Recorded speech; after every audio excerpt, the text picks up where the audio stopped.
Pinalitan na yung laban sign. Labadoro. Labadami. Labadoro. Ano niyang labadoro? Labada sa inodoro. Nagbabagang mga balita at pagtalakay sa mga isyu ng lipunan. Bulsa, opinyon, banat at paglalantad sa katotohanan. Bulsa, what you see is what you get. You decide. Hello po mga kababayan, welcome dito sa ating programa Bullseye News Unfiltered. What you see is what you get, you decide. Ako pong muli ang inyong kaibigan sa live streaming, si Dante Maravillas. Mula rito po sa lungsod ng Legazpi, Province of Albay, Philippines, the land of Ophir. To the world, kumusta po kayo mga soki natin? Di pag-usapan po natin itong mga kaganapan dito po sa ating paligid. Nakita ninyo po ito. Oh. Ay. Kalaban yata itong ano.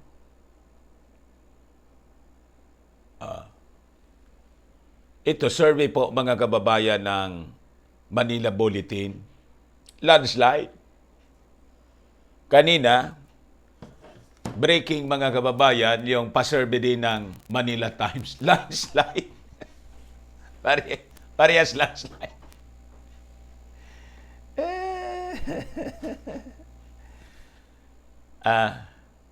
Yung combined votes mga kababayan ng remaining maraming kandidato, kaya lang yung mga kilala. The combined votes, hindi po mga lahati. Inad ko, naawa pa ako mga kababayan, nang i-add ko, idinagdag ko na yung undecided, ay yung abstain. Abstain sila, wala silang iboboto kasi wala pa sigurong napipili, nag-iisip-isip pa. 2% sa sinurvey ng Manila Times, wala pang desisyon sila, malayo pa naman. Wala talaga.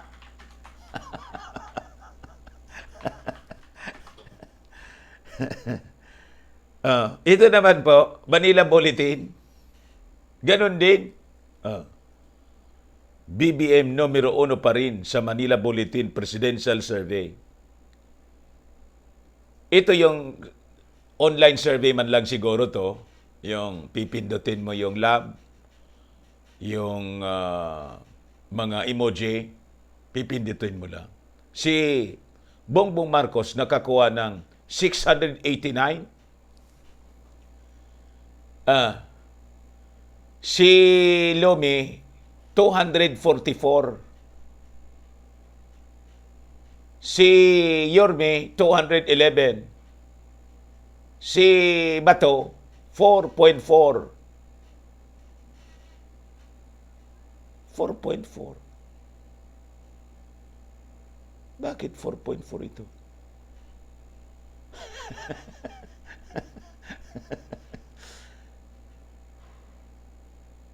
Hindi ko din maintindihan ito. Pacquiao, 2.8. Mali. Mali subasa ko. 689,000 pala. May K.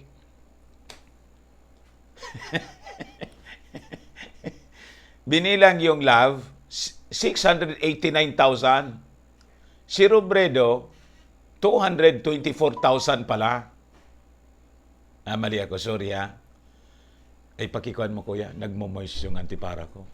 Uminit. Pakibabaan mo. Si Moreno, 211,000 pala ito. Si Bato, 4,400 lang. Si Paksiw, sabi ko sa iyo, Paksiw, hindi mangyayari yung pangarap mo na maging first lady si Jinky. Linait mo kasi si Mrs. Marcos.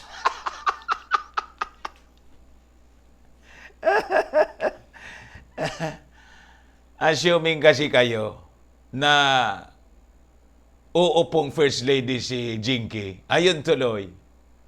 Tingnan mo, pangilan ka lang eh. Sa dalawa, tatlo. Panglima ka na. Tinalo ka pa ni Bato.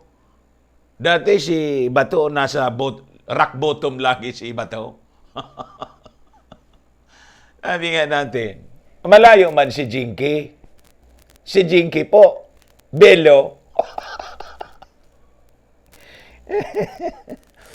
Yung beauty ni Jinky, Belo. Si Mrs. Marcos, original. Tapos yung pananamit ni Mrs. Marcos, may kahulugan. Filipiniana, promoting the culture. The arts in culture. Pati music, tapos kakanta si Mrs. Marcos ng mga kundiman.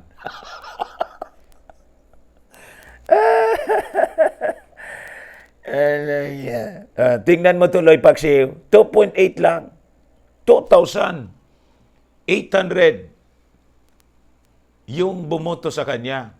Si Ping, matindi. Rock bottom si Ping. 2,300. Sabi ko, magsama-sama pa ko, yung talo. Alam nga ganyan, Mr. Ramirez, kung mga tiyao. Kung ako sa inyo, mamaya na.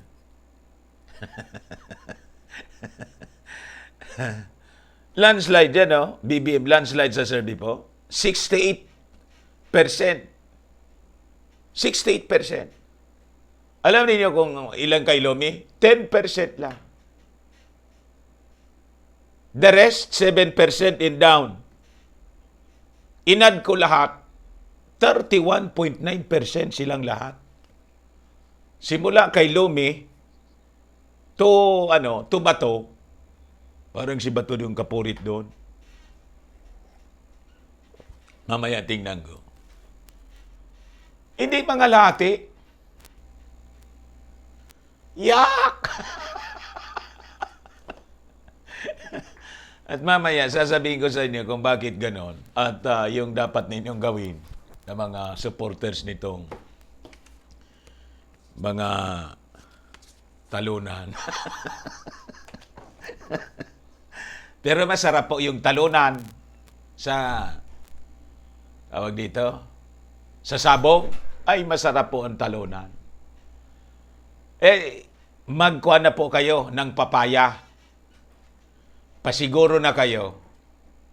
After election, after matapos yung canvassing, magluluto po tayo ng sinabawang talunang manok.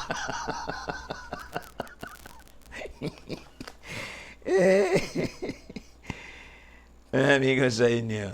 O ngayon, pag-usapan po natin itong scrap face shield. Rinecommend na mismo sa Hayop TF. Mismong si Galvez nag-recommend. Ayaw pa ng palasyo. Yung Metro Manila mayors, mga kababayan, nirecommend na rin. Ayon tuloy si Yorme, in-implement na, nagalit yung palasyo, na insulto. Tama naman yung ginawa ni Yorme kasi yung slogan niya, bilis kilos. Kayo, kupad kilos. Bilis kilos lang kayo pag may insentibo. Pag doon sa pagbili ng bakulam, mabilis kayo. Sabi ko sa inyo. O ngayon, dyan po sa dyan sa Baguio City, gusto ninyo yung gustong gawin dyan ng mayor ninyo? Lahat daw na drivers, kailangan magpatuklaw na kayo. At hindi kayo pwedeng maghanap buhay. You cannot return to your job bilang mga public utility drivers. Ayan, only nakulam na PUG drivers allowed on Baguio streets. Kung ako sa inyo, tuwali na ninyo yan, mayor ninyo. Tuwali na ninyo. In 2020, tuwali na ninyo yan. He is a puppet, kampon ng mga kabalot. Pure, full-blooded kampon.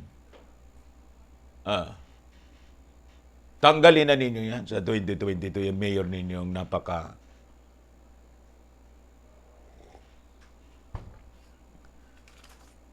Anyway, so ngayon, may proposal dito po, si Ramon Ang, yung may-ari ng San Miguel Corporation at barkada ng ating Pangulo, baka yung offer na to, baka yung offer na to ni Ramon Ang, kagatin ng gobyerno. Ayos niya yan. Ramon Ang open to selling Petron back to government. Bili na niyo yan. Kasi nga niya, lugi ako dyan ng 18 billion. Mga ugali niyan. Kasi lugi kayo ng 18 billion, bili na niya ninyo. Nung kumikita pa, inyo. Nang malugi, ibibinta ninyo ngayon sa gobyerno.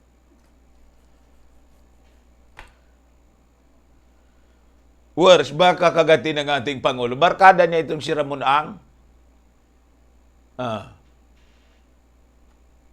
Yung SMC, yun ang may control ng APIC namin dito na ang gawain po, magpa-brown out.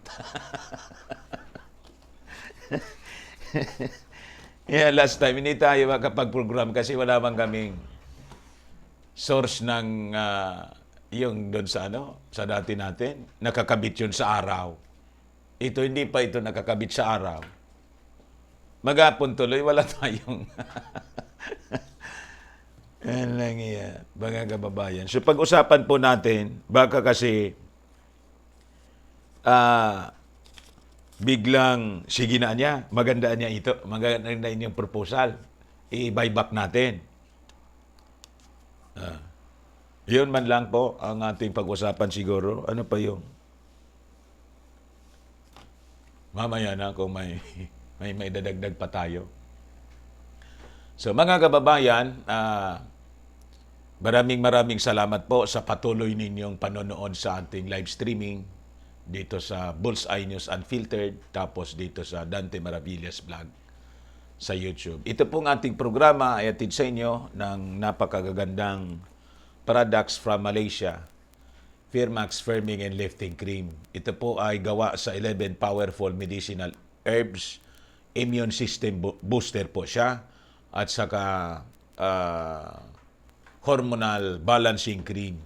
Napakainam po ito, gamitin ninyo sa inyong mga problema sa kalusugan. Tingnan ninyo po ito, paninigas na mga daliri.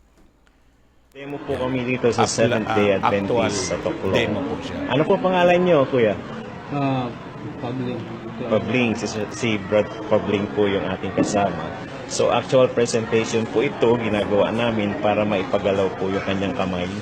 So, unti-unti po ito, pag sinara within 5 minutes po, paki-open close po ulit. Sige pa po. Naiwan pa rin na po. Tingnan natin. Hiwalay pala yan. Isa yung kalay? Ito yung pukit mo yan? Istorbo nga ang trabaho ko. So, Bago lang yan? Na kambuhan na.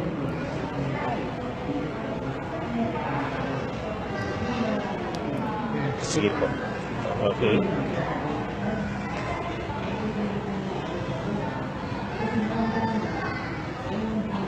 Paki-close open po ulit.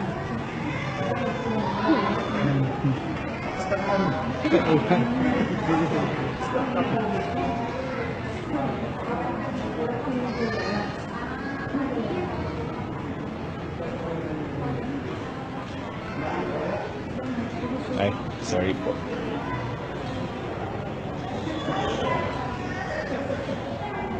Sige po, pa-close open po. Sige pa po. Sige pa po. Sige pa po. Okay? Tuloy ko na. Ayos na. Ayun, mga kababayan. Napakagaling. Less than 5 minutes, naging maayos na po yung kanyang mga kamay. O, ito naman po yung si Edwin Miranda ng Quirino Province. Tadtad ng chickenpox tadtad ng yung muka, piklat na chickenpox kasi po. But after the application, tingnan niyo po. Yan. Parang wala lang traces ng mga piklat. O, ito naman po, mga kababayan, yung pamangkin ni Saki Alimari ng Parma, Italy. Magang-maga yung pa hindi makalakad. After the application, tingnan ninyo. Tayong-tayo na siya. Try po ninyo, mga kababayan. Una sa mga pulses, then directly affected doon sa affected area po. Sabi po ni Dr. Rasan, yung formulator nito, ang mga tao daw, as we age, ayun, nagkakaroon tayo ng hormonal imbalances. That's the reason why madali tayong tamaan ng sakit. Pero pag ibinalik yung balance ng ating hormones, ayun, the ability of our body to heal itself, bumabalik po. And this is a hormonal balancing cream, mga kababayan. Try po ninyo. Yung mga inquiries, dumirekta na lang po kayo sa aming messenger. Ito naman po yung Automax Revitalizing Serum. Anti-aging siya. Sa mukha siya. Twice a day yung application. Morning, pagka-paligo ninyo. In evening, hilamos po ninyo. Pabayaan na lang ninyo. The following day, magkikita ninyo in the morning, nagoglow yung inyong itsura. You will look 10 years younger than your age. Di ba napakaganda? Mga kababayan, yung mga dealers natin, mamaya ipapakita ko po sa inyo, yung mga gusto na may mga okasyon, birthday, anniversary, pagregalo po ninyo, Eternal Preserved Roses po siya. Kung wala, gawin ninyong lamp sa inyong bahay. Maganda. Di ba? Yung may mga sasakyan naman po, mga kababayan, Pixie Sense car diffuser para mabango. Lemon scent po siya. Lemongrass pala. Lemongrass scent po siya. 390 na yung nanonood sa atin dito. 257. More than 500 na. Yan. Share lang po ninyo, mga kababayan, para marami yung makapanood. Ito naman po na umuusok-usok, ito po yung Desert Mist Diffuser. Yan. May tubig siya. Pagkatapos, papatakan lang po ninyo nitong mga essential oils. Imported po siya from America. Ayan po. Iba-iba na flavor. Ayan. Peppermint, citrus fresh, copaiba, lavender, frankincense, panaway, ribbon, and lemon. Ayan. Dalawang patak lang po para laging relax yung inyong pakiramdam. Ang mundo kasi po ngayon, stressful. So, kung medyo disturb yung inyong pakiramdam, masakit palagi yung inyong ulo, stress kayo, pamparelax po siya. Tapos, nakapackage sa kanya, ito pong goji juice, Ningxia, red mix sa fruit drink. Yan ang fruits po, yan po ang itsura. Yan, ito. Yan. Yung goji berry or wolf berry, mga kababayan, may anti-cancer properties. But other than anti-cancer, may mga iba pang health benefits siya. Pwede niyong i-google po. The health benefits of goji berry. Kasama yung may mga problema kayo sa kidney, kasama yun sa na-address niya, mga kababayan. So ito yung ininom ng aming sister in faith na nagka-cancer po sa dede.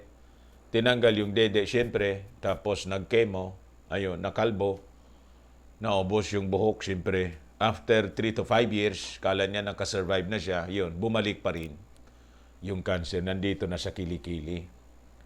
So, siyempre, naganap ng alternative remedy. Yung family po, narinigan tungkol sa Goji. Bumili siya ng 4 nito, yung malalaki, 750 ml. Ito po, 60 ml lang po ito. Kung ito yung bibili ninyo, ang package nito, isang box, 30 pieces po siya. Pag binuksan mo siya, ubusin mo na itong isa kasi madali siyang masira kasi pure siya, mga kababayan. Inumin niya, you consume after na buksan. Pero yung sa bote po, patingi-tingi lang. Okay po? So, iyon, yung isang bote po, 2 days lang niya inuubos yun. That story, mga kababayan, happened mga 15 years ago na. Nagkita kami last time dyan sa SM Mall. Alive na alive in kicking. A true cancer survivor po. Tumaba pa, bumata. Yung buhok nakabalik, kumapal pa po. So, yun ang testimony, mga kababayan. And tama po si Hippocrates. Sabi ni Hippocrates, let thy food be thy medicine and thy medicine be thy food. Ito po, food supplement po ito. Hindi siya gamot. I-try ninyo ang hindi gamot, mga kababayan. Di ba? Hindi madala sa... dito tayo sa food supplement. Ngayon, mga kababayan, ito naman yung panlaban po sa harmful effects of electromagnetic radiation po. Energy bracelet.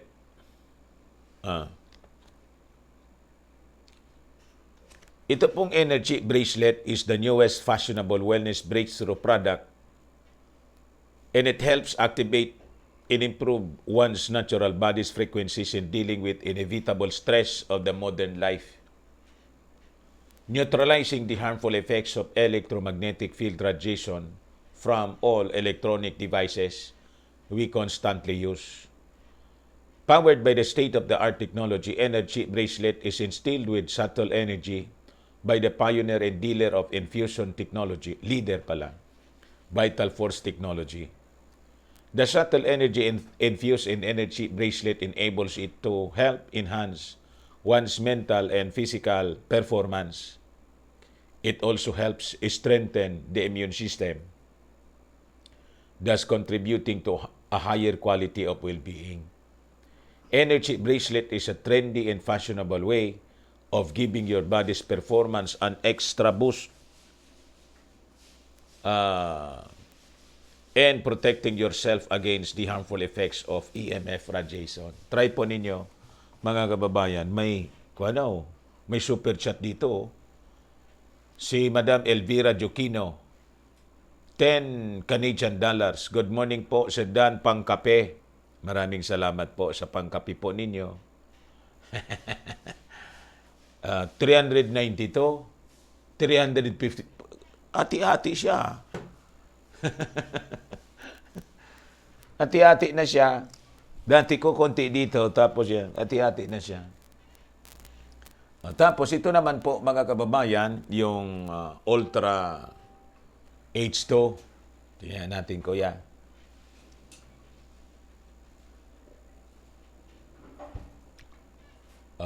Ultra H2 molecular hydrogen generator po. Mga kababayan, ito lagyan lang po ninyo ng tubig hanggang dito. Tubig inumin, siyempre. Tapos panda rin ninyo, di battery siya. Kikita ninyo may bubbles siya. Pero malilit lang naman. Ang ibig sabihin yun, tina-transform niya yung ordinary drinking water into a very healthy hydrogen water po. In 5 to 15 minutes, pwede na niyong inumin. Ano po yung hydrogen water? Hydrogen water contains hydrogen molecules that act as powerful antioxidants. These molecules help neutralize oxygen-free radicals that causes diseases, inflammation, and aging. And because of its unique properties, molecular hydrogen has therapeutic benefits and virtually every organ in the body where it exerts antioxidant, anti-inflammatory, anti-obesity, and anti-allergy actions with no known side effects. This turns potable water into a super antioxidant water, the highest mobile molecular hydrogen generator, advanced Japanese technology made in South Korea. Di ba napakaganda? Mga kababayan, tamang-tama sa ating mga nanay, tatay, lolo't lula for healthy aging and longevity. 415. Sige. O, dito na tayo sa inyong mga initial reactions. Diyan pala sa Amerika, kung gusto ninyo, mahilig kayo po sa mga imported bags and wallets, pati mga watches, kay Ma'am Eileen Rosales po kayo. Eileen Closet po. Mag-message na lang po kayo directly sa kanya, Madam Eileen Rosales, sa Facebook. Hello, Sir Jim Kaole, yung ating dealer dyan sa Stockton, California. Nanonood na siya ngayon. Ace, basahin mo po para yan sa mga false religion. Sabi niya, 1 Corinthians chapter 15, 1-4. Sabi ni Kuang kay Sushimi. Sweet but psycho. Kahit Santo Papa, pos na pos sa kulam. Wala na talaga. Naloko ng mga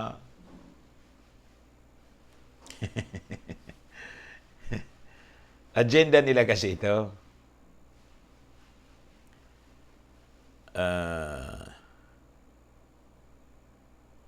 Sabi ni Sushimi, I am a seventh day. Ito pala yung I am a Seventh-day Adventist, Sir Dan. I support herbal and other supplemental healing remedies. Tama po kayo dito sa Yung ating Panginoon kasi, naglagay siya ng, ang tawag dito, kalunasan sa mismong mga halaman. Kaya nang palayasin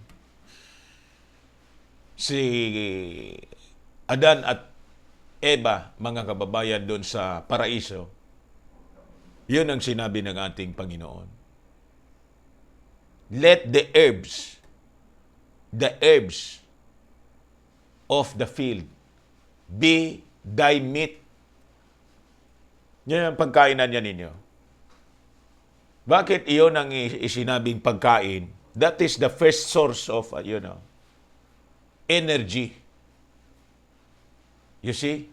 Galing sa mga halaman at nandun ang kagalingan po. The glad sunshine, the fresh water, may water therapy. At yung mga, tingnan ninyo yung sabi ng, di ba? Sabi ng teacher natin noong elementary.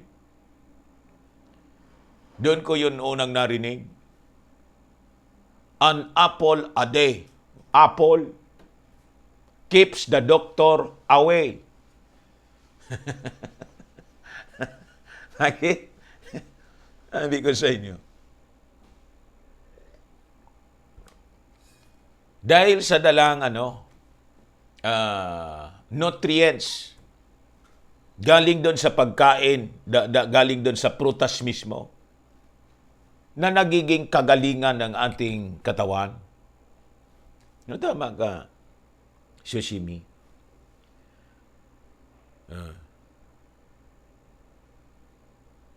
Roland Nanoy, good morning po, Sir Dan, at sa lahat ng taga-subaybay.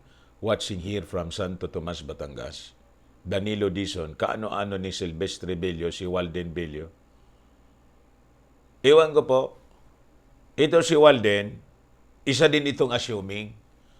Sabi ni Walden, kung ako niya mananalo na pangalawang Pangulo, ayaw ko niya makatrabaho si Bongbong Marcos.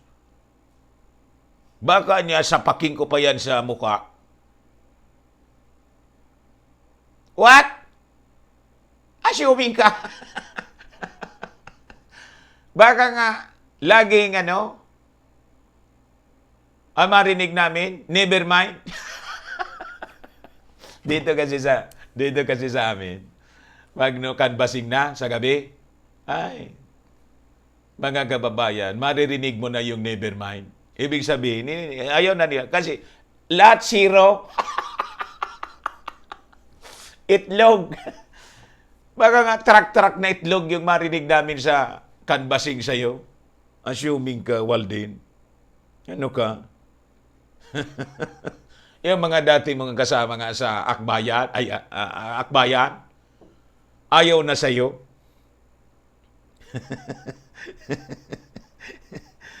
Wala kayong pagkakaiba ni Manny Pacquiao na si Jinky, hindi daw tutularan si Mrs. Marcos. Hindi mo man talaga kayang tularan. Una, hindi man magiging first lady.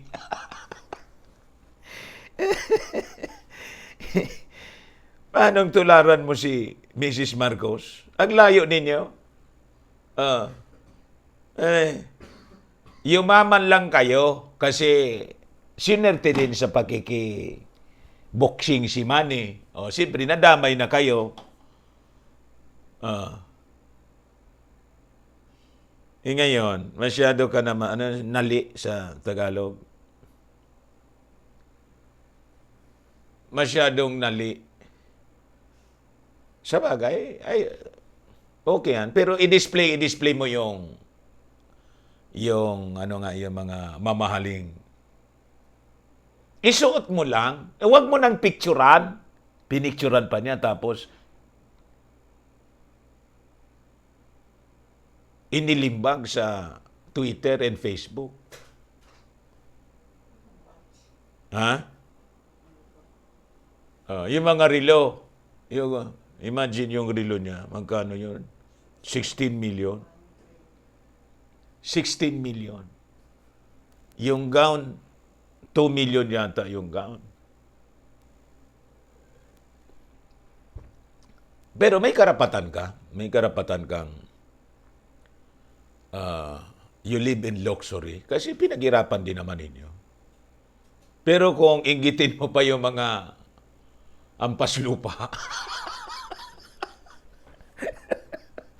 wala man ugali po si Mrs. Marcos na inggitin yung hampas lupa. Wala bang ganon? Yan talaga kayo. Yan tuloy. Tingnan ninyo yung ratings ninyo sa survey. Nag-uunahan kayo sa huli.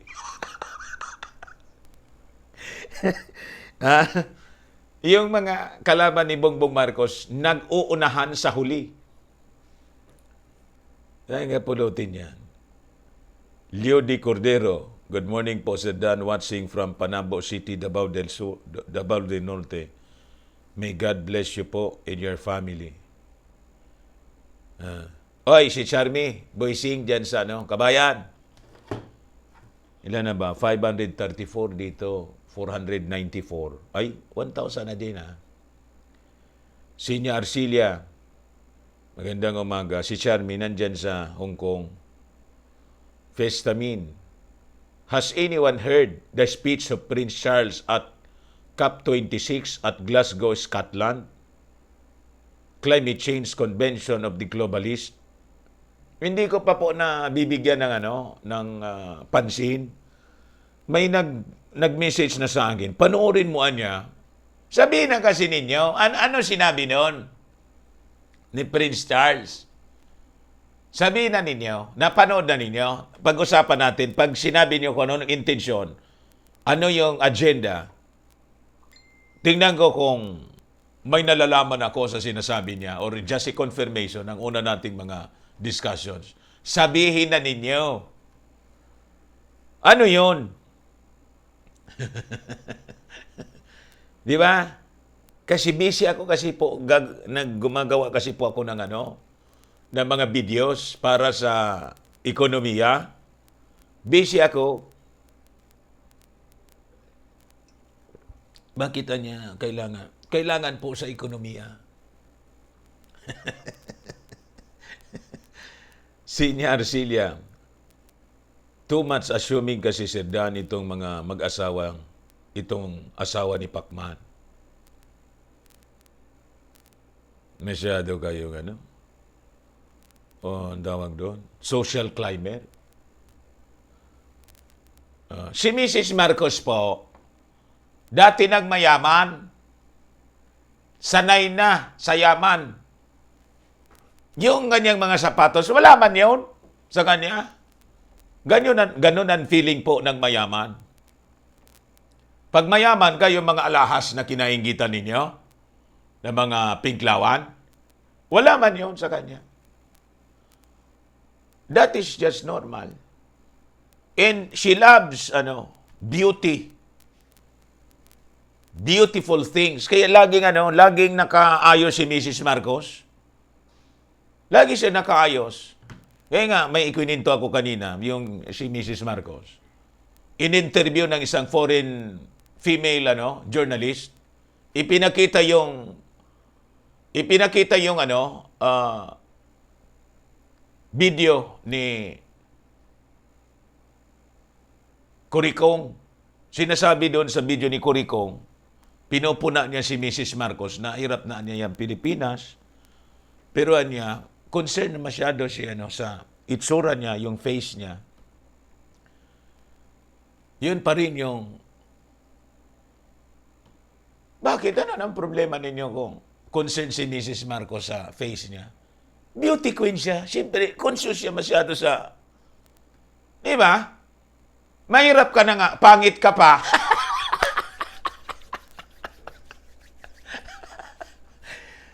Di ba, double whammy yun? Pag mahirap ka, hindi nangangahulugan. Hindi kailangan na mahirap ka. Pangit yung mo. Tawag doon? Yung itsura mo, pangit ka na, hindi nag-aayos. Di ba kailangan mag-ayos ka?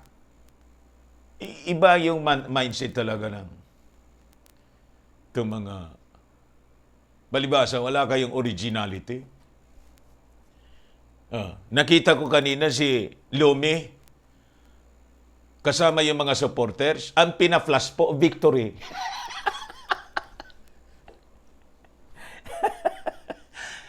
Ito yung balita po. Only yung mga tuklamado na PUV drivers allowed na makapagbiyahe po sa Baguio streets. Local policemen will conduct random checks on the Tuklaw status of public utility vehicle drivers beginning Wednesday. Bukas, after Mayor Benjamin Magalong ordered that only yung mga natuklaw na drivers may be allowed on city streets is starting on that day. Magalong's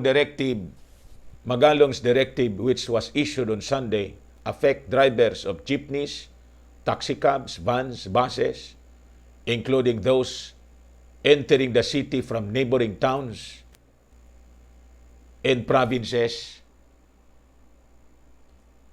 The Tuklam cards or quick response codes of drivers ferrying city workers or businessmen from the neighboring towns of La Trinidad, Itugon, Sablan, Tuba, Intoblay of Benguet Province will be required at the borders. The slight inconvenience will be offset by the health and security of residents, sabi po ni Magalong. According to Magalong, there have been instances when transmission occurred inside POVs, citing data examining the behavior of the contagion in the city. He did not reveal how many BIDCO cases were traced to commuting in the POVs, but he said the city was still trying to contain the spread of more contagious yung Dilata po, which already infected 196 residents. 196 residents na infect ng Dilata. Di man niya sinabi kung nangamatay yun lahat o kung may namatay doon. Sacrificing the convenience ng residents ng Baguio City. Ngayon, kayo dyan sa Baguio, anyway, malayo man kayo sa amin. So, personally, wala man akong concerned personally. Pero kayo, na mga pinag-uusapan natin ito dito, yung mga taga Baguio, kung gusto ninyo yung ganyan na uri ng leadership po, o di ituloy ninyo yung support ninyo sa mayor ninyo. Pero if you believe na this is a nonsense directive, then time to reach back. Gabi ko sa inyo, kung ayaw ninyo itong ganitong ori, tuwalin na ninyo yan si Magalong. Palitan na ninyo yung mayor ninyo para madala. Tama? Oh, why is it we are discussing it here sa ating live streaming? Kasi po tayo gaya-gaya. Kung ano ang ginagawa sa ibang mga lugar dito sa ating bansa or sa ibang bansa, kukopyahin natin. In fact, that is the justification that is being used by people. Dito sa amin, mandatory. Wala kaming problema rito. So pag ginawa sa ibang bansa, mandatory, dapat gawin man natin dito. That's that kind of mindset, mga kababayan.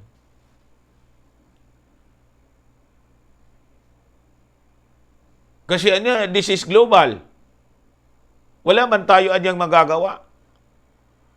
O di sige, ituloy ninyo yung ganyan. Tingnan natin kung saan tayo pulutin po, mga kababayan. Kung alam lang ninyo po ang agenda, basahin ko po sa inyo para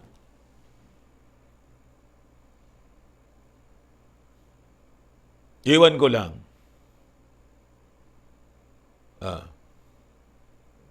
Saan na ba tayo, mga kababayan, sa agenda ng mga kabalot? Saan na tayo? Ang hirap nitong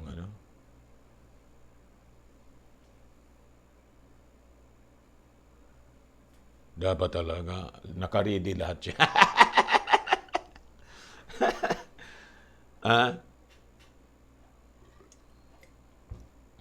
Naka-ready lahat yung babasahin natin na references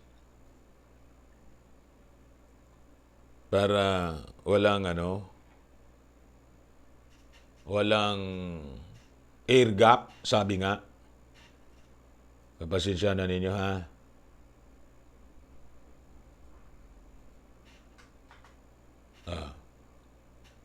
Ito, nakita ko na. Phase 1, simulate a threat and create fear. Tapos na po ito. This happened December 2019 to March 2020. Yun pong pag-launch nila ng pandemonium to thousands of elderly. So napakarami na mga elderly from here, our country, mga kababayan, yung mga lolo't lola, tumanggap ng proteksyon tulad ng teacher ko po sa college. Retired banker po siya. Manager ng isang local bank dito. After na matusok po, 5 days lang eh. Yung dating kasama ko sa politika, municipal councilor, top notcher, matapos na matuklaw, mga kababayan, kinagabihan, goodbye siya. And many other, nagsawa na nga po ako ng share sa aking timeline kasi nagiging parang simenteryo na yung aking timeline. Sabi ko, wag na, ayaan na natin sila. Anyway, ang titigas naman ang ulo ng mga tao, gusto rin nila ibigay yung hilig nila. Let it be. Increase in the number of cases and deaths. So we have increase. Makikita ninyo yon sa mga friends ninyo na laging may kandila. Makikita ninyo. Position tuklam as the only solution from the very beginning. That's the reason why, mga kababayan, yung ating Pangulo, nagsabi siya na ang tuklaw daw po is the only salvation. Remember mga kababayan, before, early part last year ng pandemonyo, sabi ng ating Pangulo, gusto ko niya manawagan doon sa mga doktor at mga inventor, mag-develop kayo ng, kung sino man sa inyo makapag-develop ng remedy, bibigyan ko ng pabuya, hindi na natin narinig afterwards. Bakit? O ito po ang sinusunod niya. Position Tuklam as the only solution from the very beginning.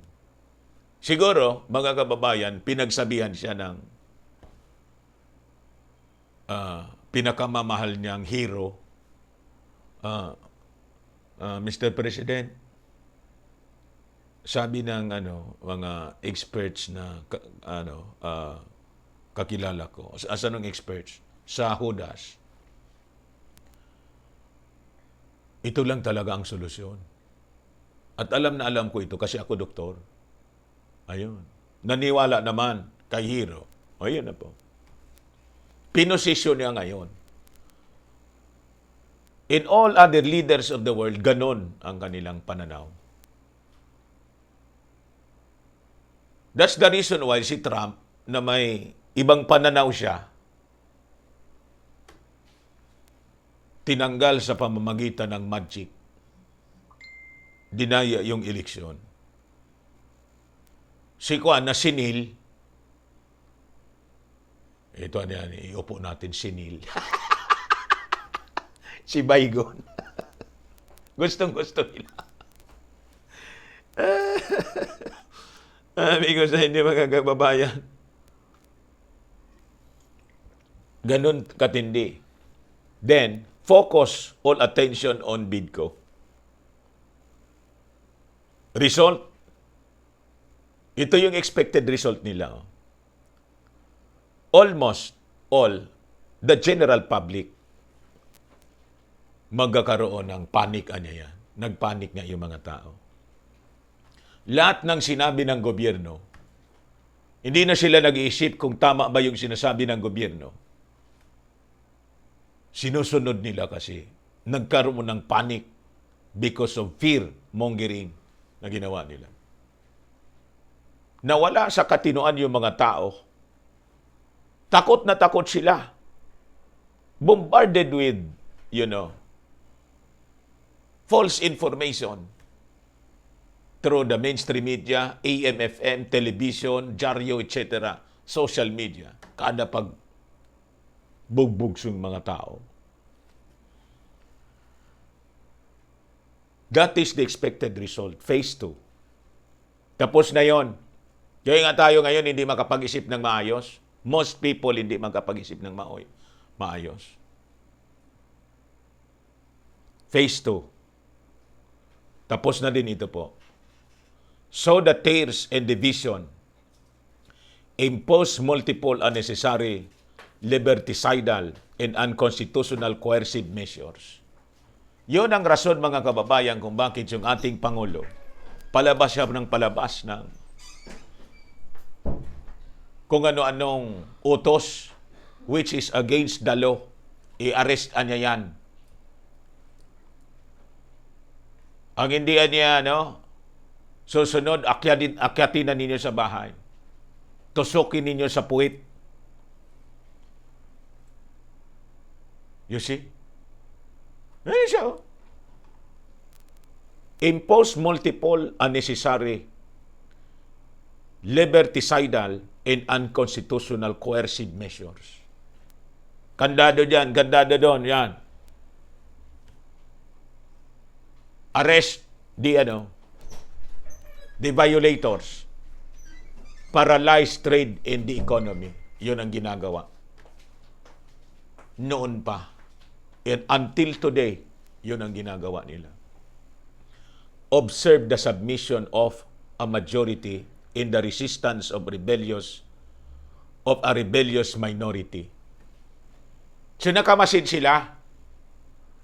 Binagmamasdan nila yung mga tao, ano ang magiging reaksyon. Kaya sinasabi ko sa inyo, you people dyan sa Baguio City, pag hindi ninyo yan nilabanan, itong mga imposisyon nila, it will just radiate. Sasabihin na ibang LGU, effective niya doon sa sa Baguio. Kopyahin natin dito sa Metro Manila. In the rest of the country. Pero kung magkaroon ng strong resistance kayo dyan sa Baguio, you are being used as a model. At yung ginagawa dito, yung nagsumbong sa atin ngayon, na ayaw papasukin doon sa BPI, pag hindi kayo nag-take action dyan, sasabihin ko sa inyo, it will just radiate sa neighboring areas in the whole of your province. Ganun na mangyayari. Hindi man anya nagreklamo yung tao. Paralyzed trade and economy. Observe the submission of the majority and the resistance of rebellious minority. Stigmatize the rebels and create a horizontal division. Ang ibig sabihin, masama na yung tingin. They're creating division among families, among people in the communities. Ini-stigmatize nila yung hindi natuklam. Ikaw, anya, you are a danger to society. Tulad ng sinabi ng Pangulo mismo. Ano sabi ng Pangulo? Kayo, anya, yung mag-iimpik-impik. Inassume niya ang bawat hindi natuklam mga kababayan, carrier, paano naisip yun? Nakaplan po. Ito, binabasa ko. Censoring dissident leaders, punish disobedience, generalize PCR test. Yeah.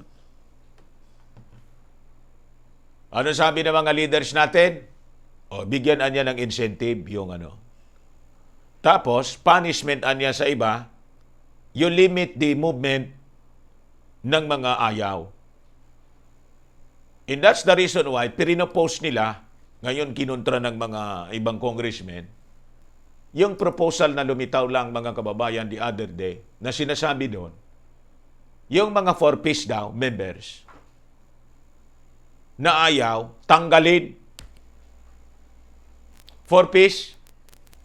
Ayan.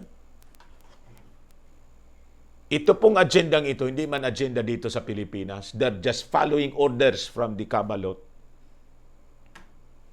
Create confusion between cases na may hawa, nagkasakit,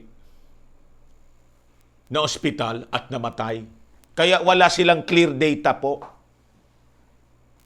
Purposely dinesign nila to create confusion.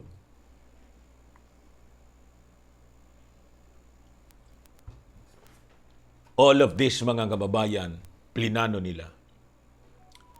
Disqualify all effective treatments. Lahat ng cure, lahat ng gamot, disqualified. Kaya po, ang ginagawa nila, tingnan niyo, sinisensor nila, against sa community standard. Kahit po halamang gamot, hindi po nila tinatanggap.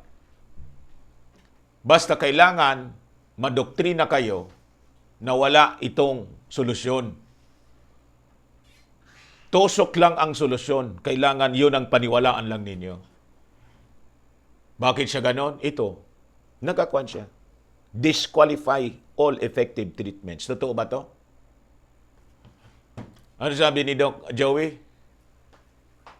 Napakarami anyang available na, no? Ayaw nilang gamitin.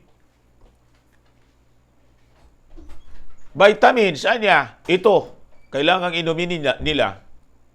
The same. Nalunas, mga kababayan, sa similar na sakit, ayaw nilang tanggapin po yon. It is because of this. Hope for a rescue, tuklam.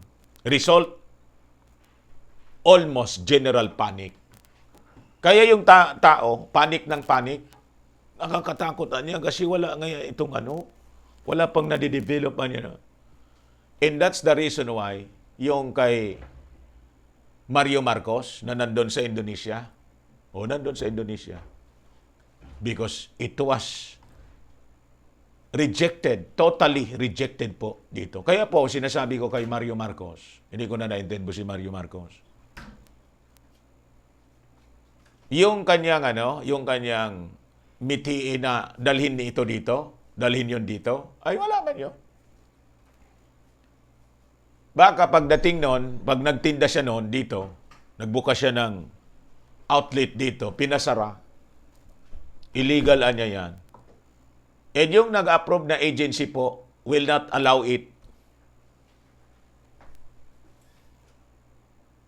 Hindi man ba yun? O ngayon, isang taon na, di ba? Anong balita ninyo kay Mario Marcos? Sige lang ang live niya, ni Mario Marcos. Iwan ko kung na umuwi na rito. Doon sa Indonesia. Kahit sa Indonesia, hindi naman. You see? Kaya nga noon, sinasabi sa akin ni Mario Marcos na nakausap niya si Bongo, hindi man ako naniniwala. Pinagbigyan ko lang siya. Inintindi po ni Bongo? Hindi. Kaya nga po nandun na sa Indonesia. These people, mga kababayan, the leadership is under order by the... Huwag ninyong iintindihin yan. Pag hindi kayo sumunod sa amin, walang release. Yung hindi namin i-release yung pangangailangan ninyo. It is a blackmail, totally a blackmail, mga kababayan. Phase 3, bring a treacherous and deadly solution.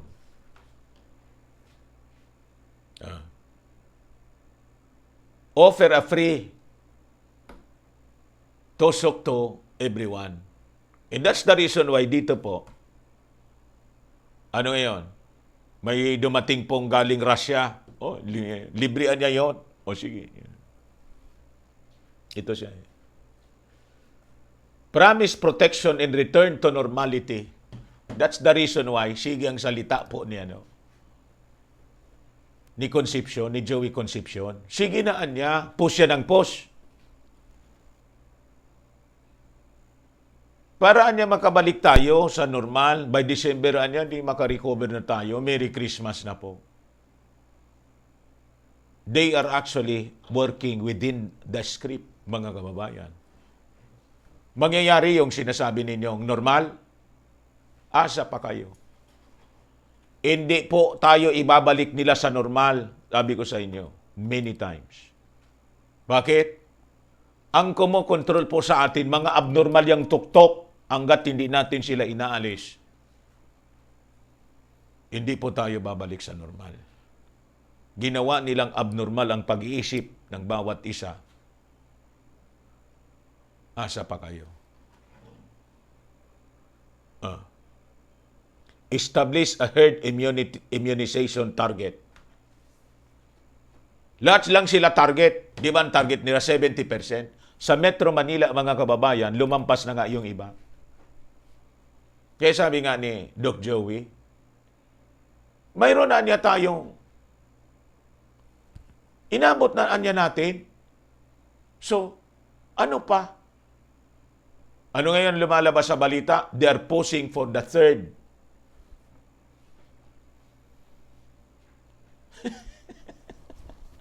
Wala po itong katapusan, sabi ko sa inyo. Tapos nag-float naman ang bagong sakit siya. Smallpox.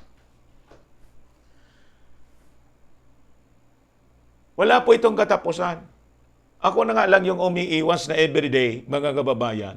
Ito yung magiging topic natin. Kaya sabi ko, politika muna tayo. Kasi napakabigat na sa ulo. Pag pinakinggan mo, matuturiti ka. Ayoko naman maturiti po kayo. Baka dumami yung baliw.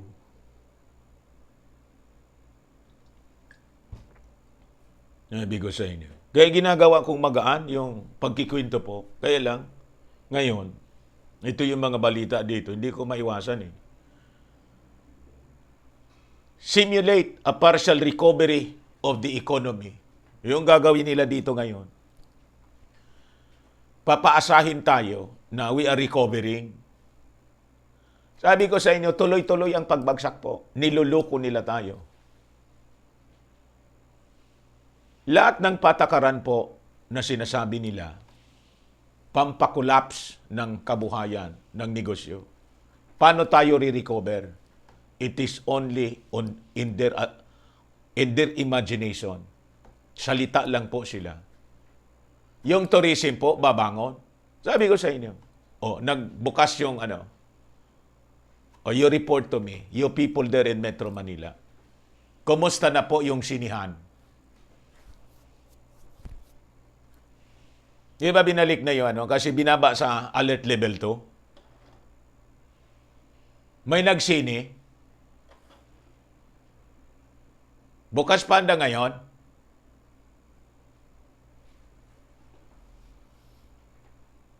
Niluloko lang po kayo. You people, mga negosyante, mga operators ng sinihan, hindi na po kayo babalik. Pinapaasa lang po kayo. Sabi ko sa inyo. O tama, double talk. Double talk po sila.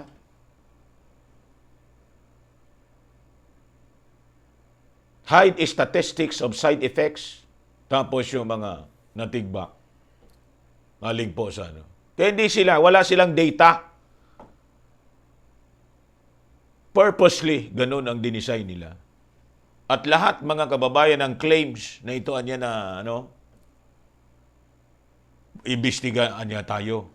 Ang investigasyon, ang objective ng investigasyon, mga kababayan, pawalang sala sila. Kaya yung nangamatay doon sa Zamboanga ba yun? Several months ago. Almost maubos yung pamilya. Ano sabi ng nag-imbestigaan niya kami, after the investigation, hindi man anya totoo na dahil sa may mga sakit na niya.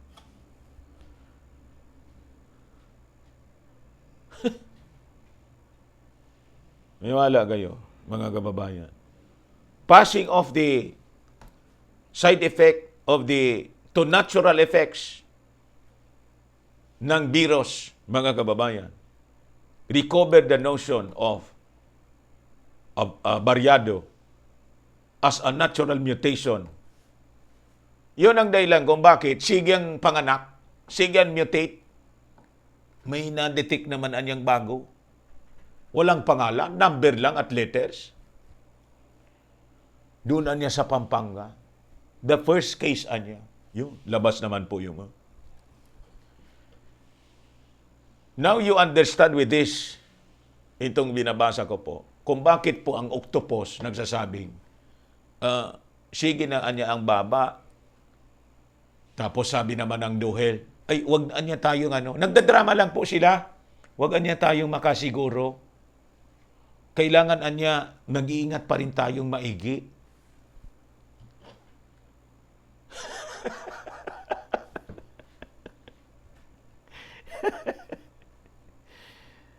Punish health professionals for the illegal exercise of care and healing.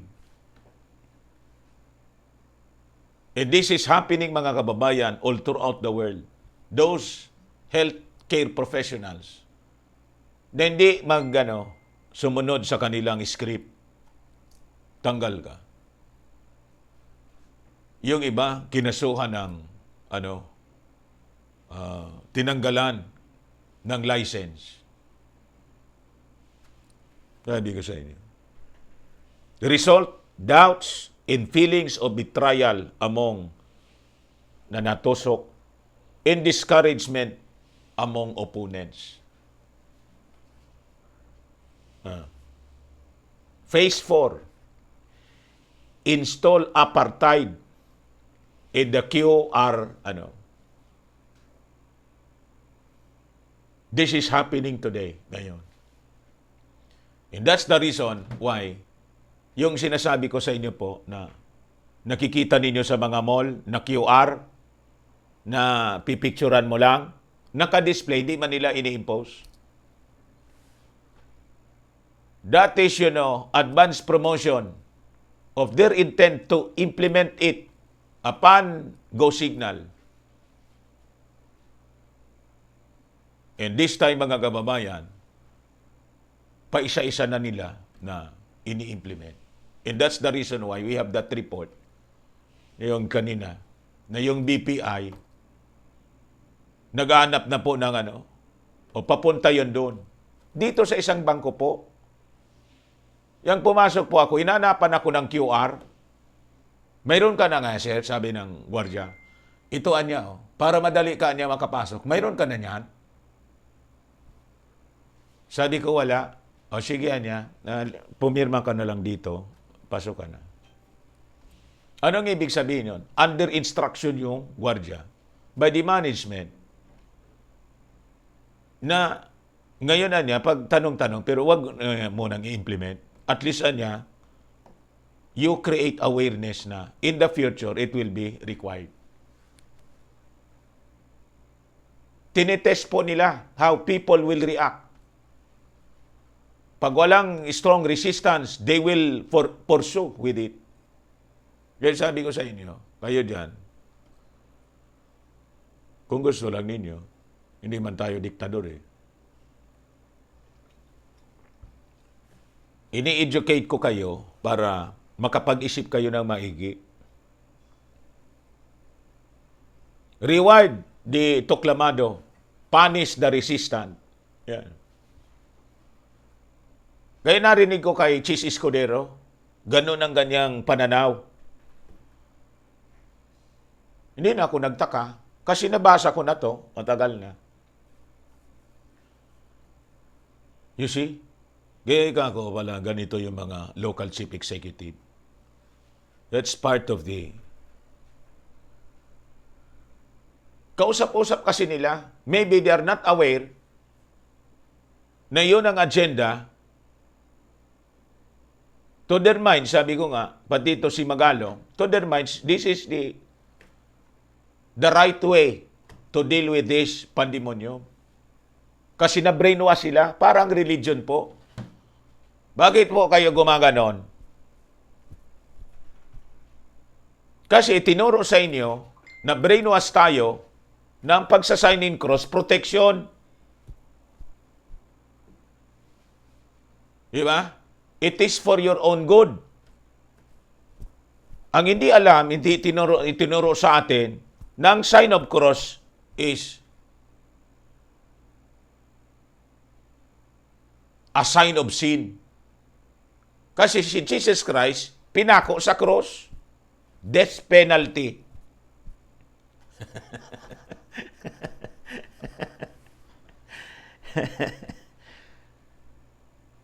You see? Nakita ninyo? Yung ating Panginoon ba at yung mga apostol nagsa-sign in cross? Ang cross po, death penalty. Pero nagsa-sign ka ng cross. Why? Itinuro sa iyo, protection mo yon. Para ipag-adya sa mga masasamang bagay, masasamang espiritu, masasamang bagay, aksidente, etc. Kaya pag dumaan ka sa, kahit nasa jeep, dumaan yung yun. Nakita ko yung mga, malapit kami sa church. May nakamotor. Uminto pa, gumanon siya. Tumingin din sa church. Bakit? Ano nandun sa church? Bakit kailangan mong proteksyonan galing doon sa... Anong laman ng church? May peligro ba doon?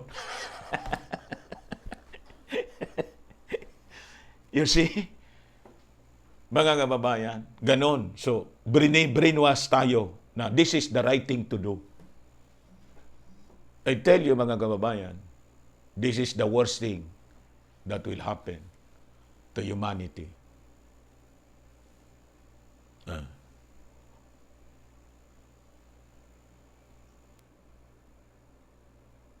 Create an apartheid of the privileged against the others. Kaya po, pinofloat nila sa mainstream media, sa social media. Sige, anya. Yung ayaw, di, paano? Tapos maririnig mo, rewarded yung mga mayroon. Ayun. Iniinggit yung wala. Dinideprive sila ng kanilang rights, dinidiscriminate. Yung mayroon, pwede kang kumain doon sa Jollibee sa loob. Yung wala, sa labas ka lang, maulanan ka, maarawan ka dyan. Apartheid. Tulad ng nangyaring discrimination, racial discrimination sa Africa. Blacks ka, may nang lahi ka ng tao. Kita ninyo, mga kababayan, ang ginagawa nila. At ang gumagawa, gobyerno. At yung tao, walang ideya kung bakit ginagawa ito. Other than, kasi anya para sa kabutihan naman natin ito.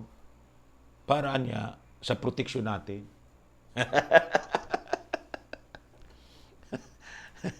Take away the right to work or study from non-tuklawado. And that's the reason why we have this news. Yung mga jeepney drivers sa Baguio na hindi nagpatuklam, inalisan sila ng right na makapaghanap buhay. You cannot drive your vehicle on the streets of Baguio. Imagine that. Withdraw basic services to the walang tuklaw. That is the reason why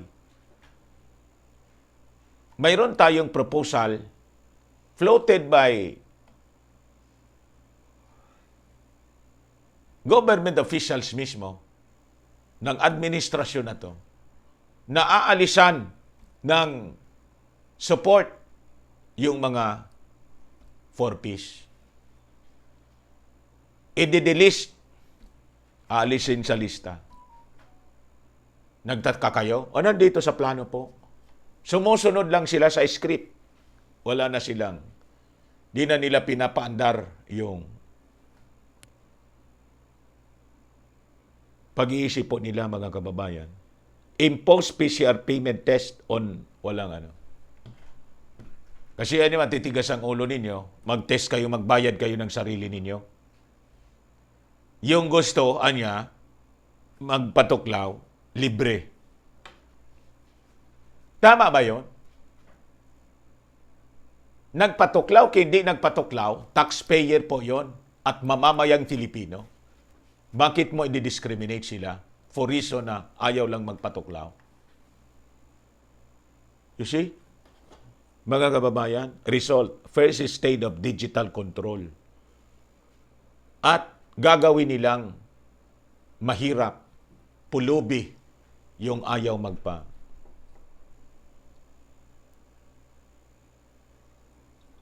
Payag kayo sa ganon? Phase 5. Establish chaos in martial law.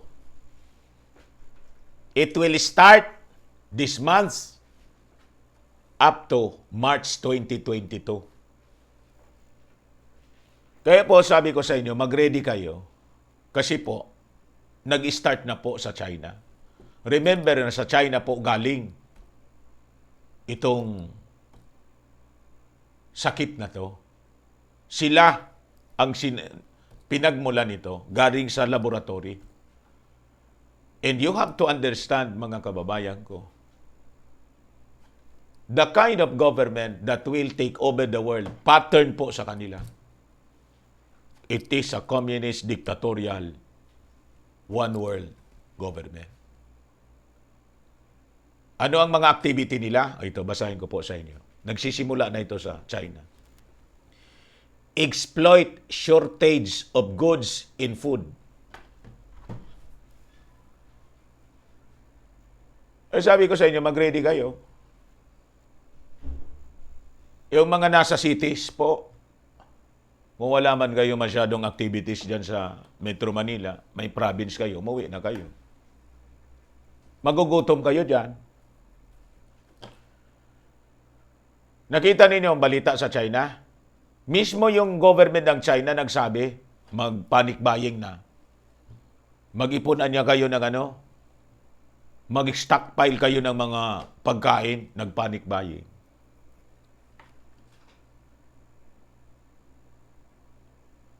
Sabi yung winter daw. Sabi naman ng mga haka-haka na mga sa mainstream, baka niya makikipaggira na ng China sa Taiwan. Baka niya may planong lusubin yung. Ito po ang tama na reason. They are creating panic because their target from today to March, magkaroon po ng shortage sa pagkain.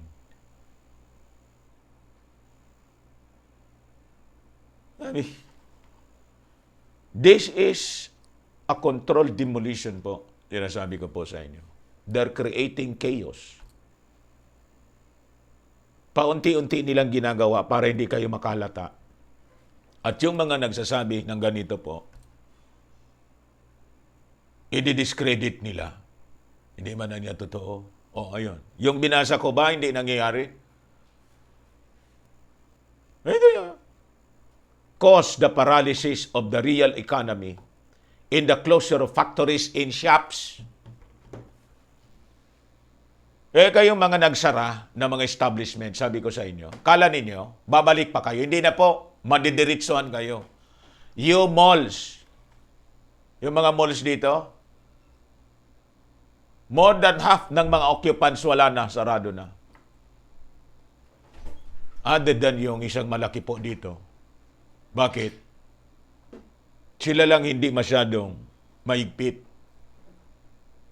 Hindi nagpauto dito sa mga agents nitong mga kabalot. All the rest, wala na po. Kaya sabi ko sa inyo, you people in business, you will be out of business permanently. This is the reset, mga kababayan, that they want to implement in the coming years. There will be famine as prophesied in the Word of God. Pestilences, nandyan na po. Plagues, nandyan na po. And they will increase, mga kababayan, the plagues. Kaya nga po plural, hindi plague. Plagues. That's the reason why nagsalita na naman po si Abel, smallpox na ngayon yung gustong. Mag-ready daw tayo sa smallpox. Ang ganda-ganda ni ate ngayon na. Fresh na fresh si ate.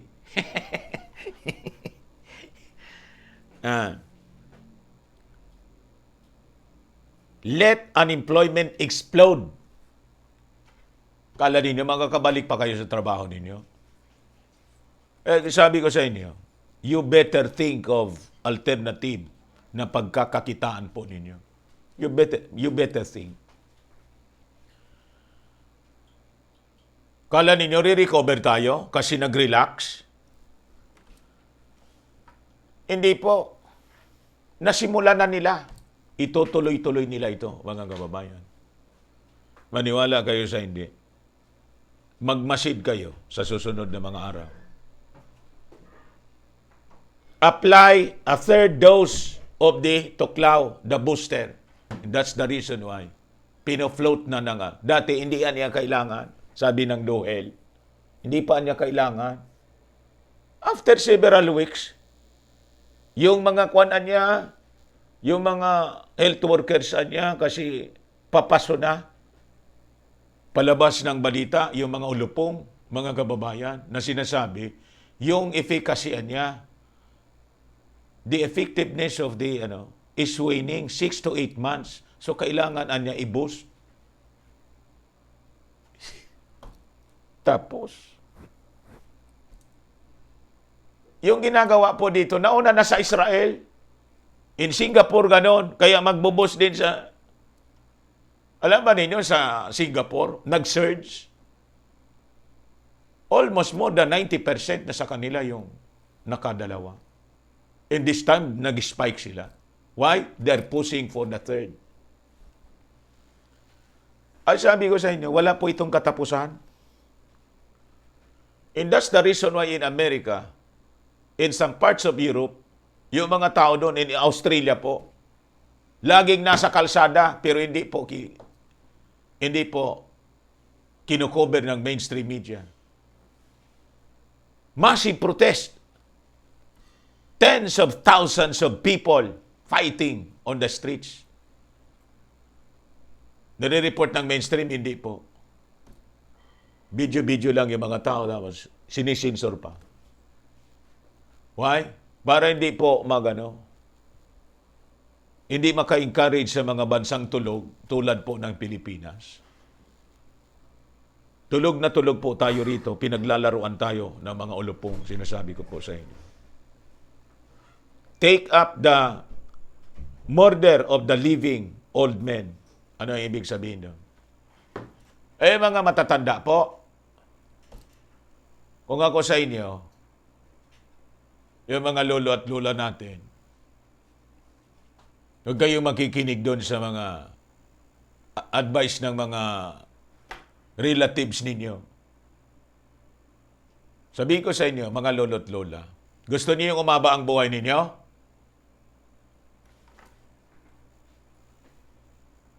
You just stay healthy in your... Wag kayo nito. Mag-isip kayong maigi. Lumipas na yung 2 years. Hindi man kayo na tigbak, di ba? Buhay pa kayo hanggang ngayon. Ano ang rason that you will take the so-called protection? You survive. O di ba? O ngayon, pag tumanggap kayo, what is your guarantee that you will survive the next few years? Sige nga. Yun ang tanong ko sa inyo. Yun ang target nila. Impose compulsory sa sunod po. Kaya, pinafloat dito, lahat na daw. Narinig ninyo sa ating Pangulo? Narinig ninyo sa DILG? They are now promoting it on the media. They want mandatory. It should be for all. Hindi lang nila magawa because of the absence of the law. Inabandon po ng Senado, inabandon ng Kongreso. And this time, ginagatungan ng DILG yung mga local governments na magpasan niya kayo ng ordinance. Hindi kinagat ng Congress and the Senate kasi we are nearing the election. Alam nila, baga niya pinasa natin ito, ay, hindi tayo mananalo. Ngayon, ipinasa yung ganitong imposisyon sa mga mayors, governor. Sabi ko nga, kayong mga mayors, governors, pag sinunod ninyo ito, ang sumpa po ng mga mamamayang Filipino sa inyo na.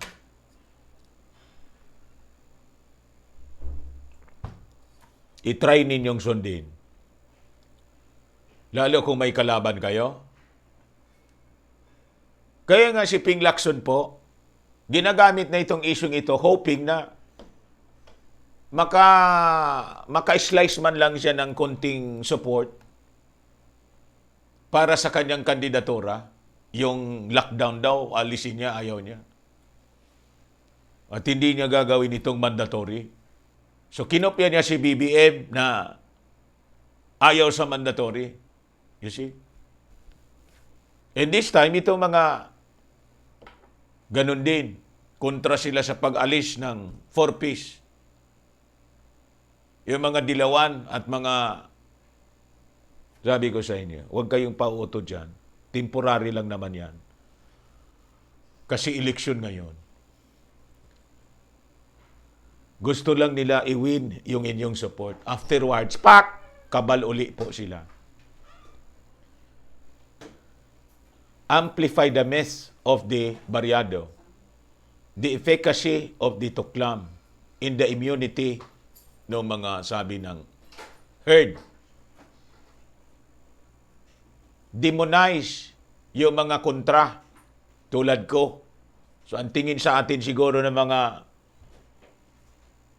tumanggap na demonyo na ako. Ako na yung fallen angel nagpo-program dito para lasunin yung kaisipan ninyo. Baliktad. Kasi yan, nanonood. Di ba ganon? May mga nagsumbong sa akin. Yung kwan daw, galit na galit sa kanya yung kapatid niya. Sinira niya ng video ko. Galit na galit. Naniniwala ka sa anya dyan kasi. Ba't anya naniniwala ka dyan kay Mr. Maravillas? Ayan, demonize. And hold them responsible doon sa mga na goodbye. Kasi anya, kontra, naniniwala ka, tingnan mo anya. Yung attribution doon sa mga kontra, ba't hindi ninyo tingnan yung sarili ninyo? Ba't ba natigbak yung inyong mahal sa buhay na mayroon proteksyon? Ba't hindi kayo mag-isip na maayos? Binigyan ninyo ng proteksyon, doon natigbak, tapos isisisi ninyo sa mga tulad namin. Kung hindi kayo mga gunggong, anong tawag sa inyo? Arrest opposition leaders. Ano niya, Mr. Maravillas? We will fight, mga kababayan. This is our life. Impartial digital identity on everyone. Nire-ready na po nila. May birth certificate, identity document, passport, driver's license, health insurance card in one. Naka-QR po siya. Ready po kayo. Kami po kasi yan, pinagre-readyan po namin, hindi man ito. We are actually preparing for the return of our King. Yung sundo sa amin sa cloud.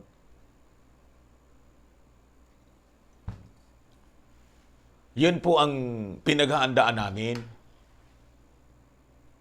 Pero ito, sa mga unbelievers po, maganda kayo rito. Pag pumasok kayo rito, yun. Ang ibig sabihin niya, pumasok kayo sa Great Reset ng mga kabalot, ng tawag sa Bible, ang description po, Great Tribulation. Establish martial law to defeat the opposition. Ang result, second stage of digital control. Kaya sinasabi ko po sa inyo, this is not about the sakit, it is about control of humanity. Maniwala kayo sa hindi. Imprisonment or removal of opponents, yun po ang pinaplano nila. That's on the phase 5. Phase 6, cancel the debts and dematerialize the money. Alam ninyo, next year po nila ito pinaplanong gawin. Yeah. Trigger the economic, financial, and stock market collapse, the bankruptcy of the banks. To rescue the losses of the banks in the accounts of their clients, activate the Great Reset, dematerialize the money. Sabi ko sa inyo many times, yung physical money will be gone. Yung pera po ninyo, gamitin na ninyo po sa inyong mga transactions all the time. Take advantage of it. Pero magsaray. magtago din kayo ng remembrance ninyo.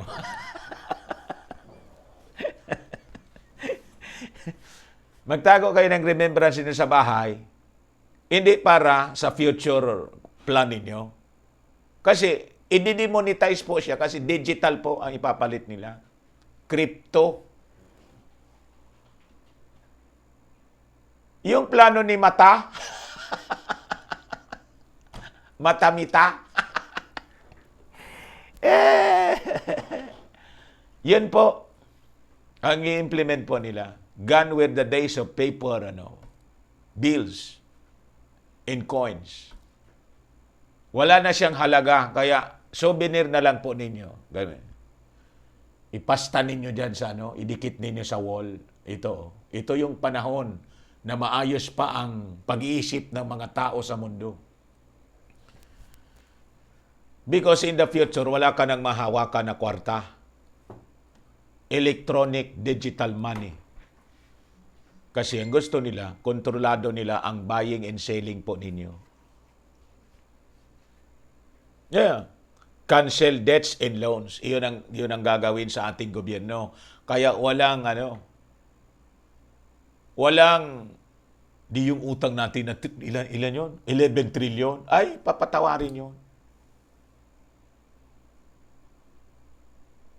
Di maganda niya, Mr. Maravillas? Opo, maganda. Wala na tayong utang. Pero tayong lahat, kanila na, including our country. Sila na yung may-ari. That's the reason why po, mga kababayan, sabihin ko sa inyo, nilulubog tayo ng tudo-tudo sa utang.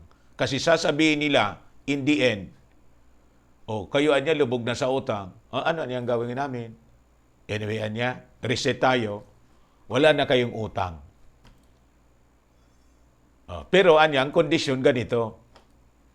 Kami yung masusunod sa pagpapalakad ng buong mundo, pati yung bansa ninyo siyempre. No more walls, no more chains, no more selfishness in closed doors. For we are one God's family. It's the time of the great tribulation. Alam ninyo, Jubilee. It's the time of the great reset and tribulation.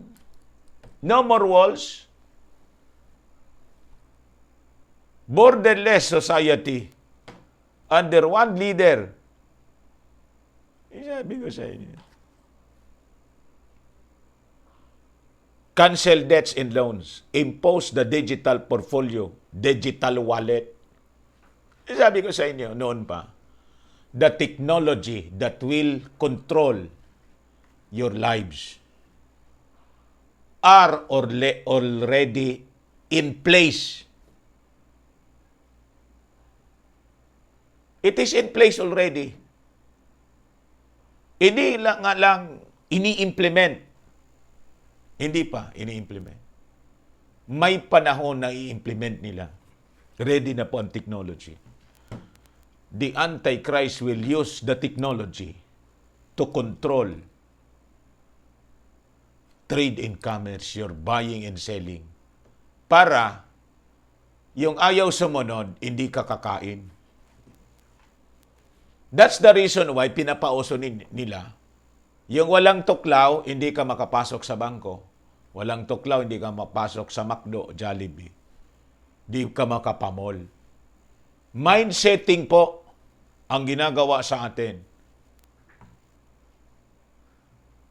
Mind setting na for the final Bitcoin. Tama. Seize properties in land. Yan ang paulit-ulit kong sinasabi sa inyo. Ina-advertise. Sa YouTube, ina-advertise. The World Economic Forum. You have no property, you're happy.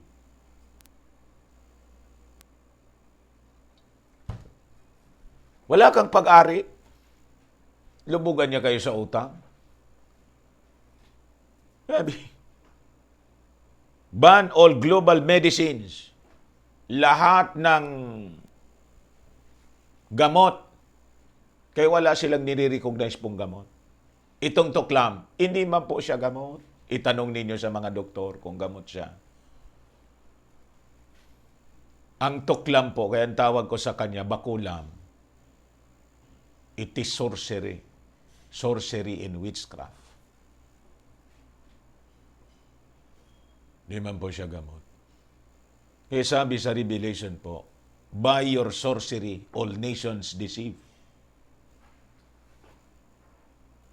Lahat ng bansa naloko. Tanong ninyo sa sarili ninyo kung hindi kayo naloko. Confirm the obligation to tuklam semi-annually or annually. That's the reason why nagpo-float sila ng idea para may knowledge na kayo. Di ba anya sabi, oo anya, tama ka. Ano anya yun? Di ba anya yung narinig mo yun? Hindi mo nabilyasan niya kung magsalita ka, parang si Lomi. Hindi mo dinidiretso kung ano yun. Yun ang magiging usap-usapan po.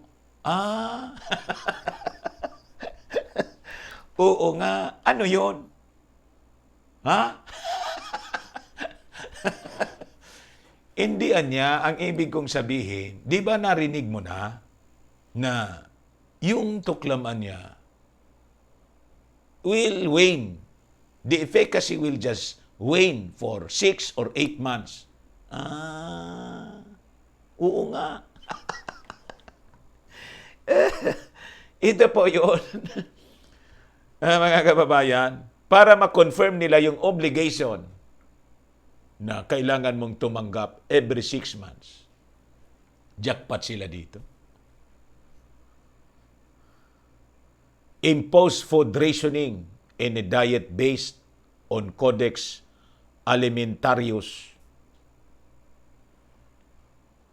That is the reason why pinauso po yung dito sa atin batas Bayanihan, ayuda. Tuwang-tuwa naman yung mga Pilipino kasi di ba, nag-impose ng kandado, tapos tuwang-tuwa yung mga tao. Okay man, ang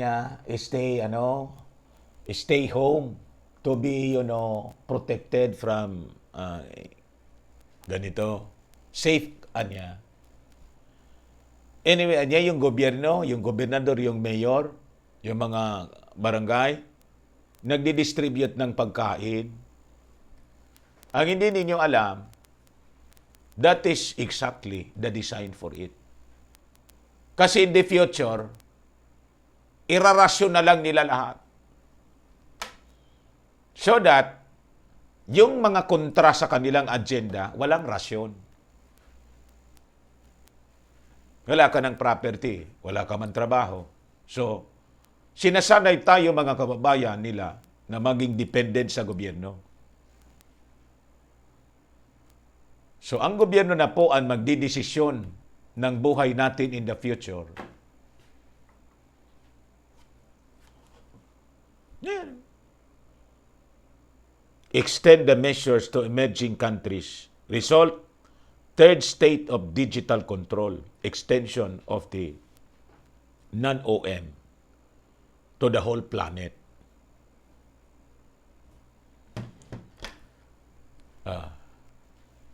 Kailan ito? Ang phase 6, mga kababayan? 666 ito. Paulit-ulit lang ito na gagawin nila. 1 to 6. They're playing with numbers, mga kababayan, kasi the number of the man behind all this. Let him that had understanding count the number of the beast, for it is the number of a man, and his number is 600, 306. Aksidente ba yung paka-design nila ng faces na to? Hindi po. Tagalagang ganon.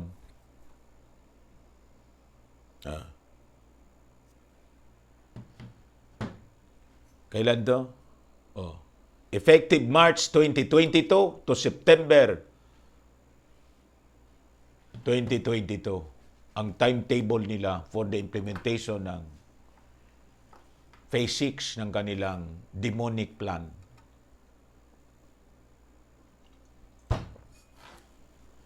Any question? Kung wala na pong question, please pass your papers.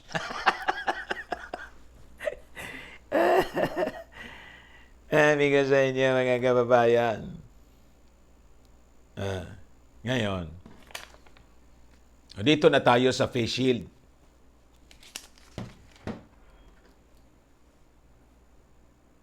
Gustong ipa-scrap na.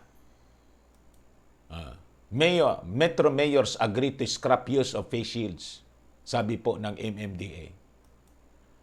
Maging si Galvez supports the scrapping of mandatory use of face shield, mga kababayan, and Metro Manila. This is a welcome development kasi pag ginawa sa Manila, most probably, pati sa mga provinces, yun ang susunod. Alam po ninyo, yung nauna na dito na-insulto siguro. Nauna na nag-isip nito si Yorme. And in fact, effective, ngayon yata, or bukas, nagpalabas na ng executive order si Yorme na hindi na gagamitin yung face shield. Noon pa, sinabi na ni, they are considering to scrap the policy. Sabi ni Atty. Roque. Gano'n naman pala. Bakit pa kayo nagsabi dito sa mga mayors? Implement face shield policy for now. Ano na nangyayari sa inyo? Bakit kailangan pang gamitin? Di ba? Ano ang rason? Kaya pumapasok sa isip namin, tuloy, baka hindi pa ubos yung stocks kasi ng mga barkada ninyo na supplier nito. Alam na natin kung sino yung supplier, yung iniimbestigahan sa Senado. So paubusin mo na. Hindi bali magsakripisyo yung mga tao, wala mang kakwinta-kwinta yung paggamit niyan. Gastos pa imbis ibili ng pagkain. And perwisyo pa sa paglalakad kasi hindi ka makakita ng maayos. In all nations of the world, di man siya gumagamit niyan. But here in our country, para tayo mga loko-loko, bobo, ignoramos, baliw. You're using a thing na hindi man. And you believe that as your protection? What is the difference of scrapping it today than scrapping it the next day or the following week? Anong pagkakaiba nun? Other than, gusto ninyo sigurong ipaubos muna. Hirap na nga yung mga tao. You see? Pagkatapos, ito yung sasabihin ninyo. Kanila, Goya, asa na yung... Malacanang has asked local chief executives to continue implementing the face shield policy until the government's pandemonium task force has decided to no longer make the wearing of the supposed anti-BIDCO equipment mandatory. Wala na talaga po. Sabi ko sa inyo, wala na sa hulog yung mga tuktok nito mga taong ito. Presidential spokesman Harry Roque made the statement after Metro Manila mayors agreed to no longer require face shields in the National Capital Region, with Manila Mayor Isko Moreno being the first local chief executive to issue an order requiring face shields in medical facilities only. Naiya siguro, napahiya kayo. Kasi si Isko, bilis kilos. Sa bagay, si Isko nito yung promotor dati. Siya yung una kong nakitang nag-face shield.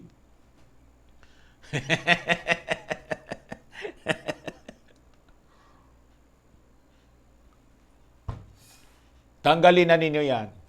Lalo kayong lulubog sa survey, lahat kayong kandidato ng administrasyon. Tanggalan na ninyo yan, kalukuhan ninyo. At hindi lang dyan sa Metro Manila. The order should be all throughout the country. Hindi yung Manila lang. Tapos kami rito, pisil, pisil. Sabi ng Gordio, pisil, pisil. Habul-habul ka. Kumain ako sa, sa isang restaurant. Tapos, sabi ni Mrs., ay, Daddy, baka nakalimutan mo yung mailak. I-check mo nga. Siyempre, alis ka agad ako. Yung face shield ko po, nakalimutan ko doon sa restaurant. Lumabas ako ng mall. Gamit ko, hindi ko man na pansin. Gamit ko lang yung face mask. Sabi sa akin ng gwardiya, Sir, bawal po yan. Ay, sorry ikako. Naiwan ko doon sa sa restaurant yung Ayaw akong papasukin kasi wala. Sabi ko, naiwan ko doon sa Kaso, pinipressure ako na hindi ako, sabi ko, Miss, ganito, kung hindi ka naniniwala sa sinasabi ko, na yung face shield ko naiwan ko doon, wala man ako mabilan dito, nandun sa Kung gusto mo ikako, alika, sumama ka sa akin, papunta doon sa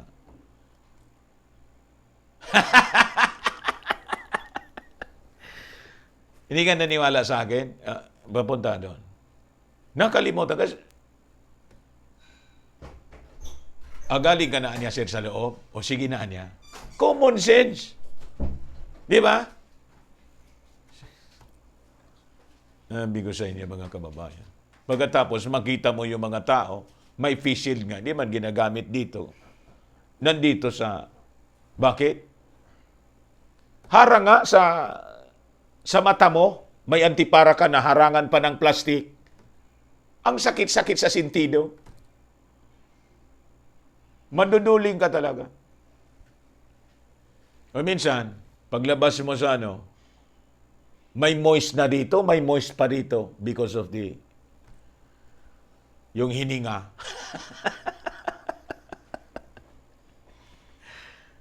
Perwisyo ang ginawa ninyo sa buong Pilipinas, sa buong mundo.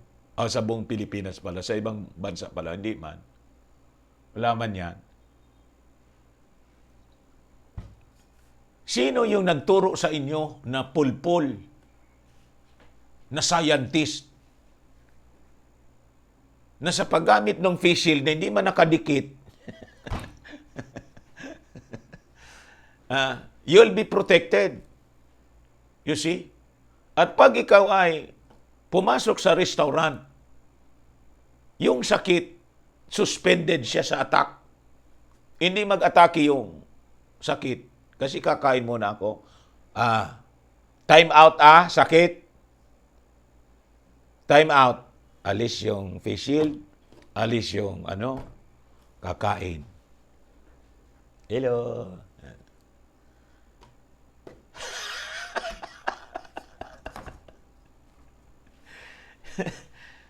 Sabi ko sa inyo, wala man pong ibang rason kung bakit ayaw pa nilang tanggalin kasi matatanggal po yung swerte.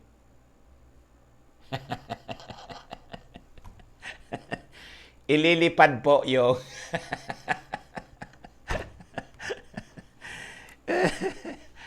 Kaya wag mo na niya, maghintayan niya kayo ng order. Hello, kumusta yung stocks natin dyan? Paubos na, boss? Mga ilang kuwan ba? Bukas ba? Okay na? Paubos na yan? Hindi pa, boss. Mga next week siguro. O sige. Mga anong pizza? Mga 15? O sige.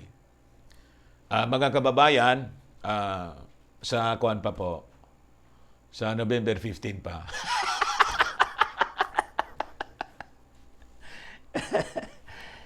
Amigo sa inyo mga kababayan. Dito na tayo.